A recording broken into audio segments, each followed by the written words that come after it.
This is your CBS 46 News Update, brought to you by West Shore Home. Good evening, I'm Sean Gables. We start with the final farewell for late Congressman and Civil Rights icon John Lewis. He has now been laid to rest after 6 days of celebrations dedicated to his life and legacy. A private burial service at Southview Cemetery just finished for Lewis. The ceremony included a 21-gun salute, a dove release, and prayers. John Lewis's final trip around Atlanta began this morning at the state capitol, where Georgians paid their respects today. The motorcade took him to Ebenezer Baptist Church. An honor guard carried Lewis's flag-draped casket inside the church for his celebration of life service.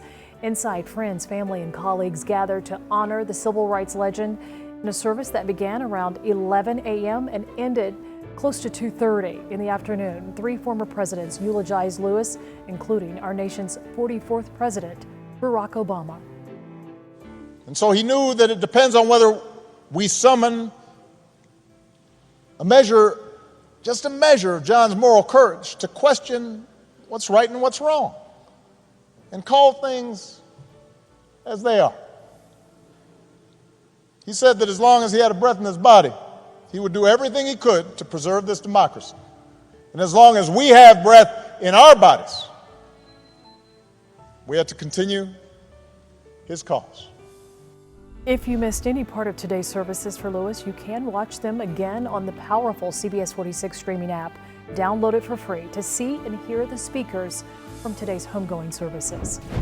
Meanwhile, Georgia's fight against the coronavirus continues as cases surge in Georgia. The state adding another 4,000 new cases in just the past 24 hours, bringing the total to more than 182,000. Virus-related deaths increased by 30 to a total of 3,671.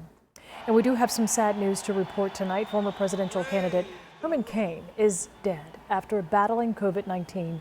The 74-year-old Morehouse College graduate passed away today after spending weeks in the hospital with breathing difficulties. Cain's team says they are not sure where he contracted the virus, and while there has been speculation that it could have been at President Trump's rally in Tulsa, Oklahoma back on June 20th, his team says it is too hard to pinpoint due to how much Cain had been traveling.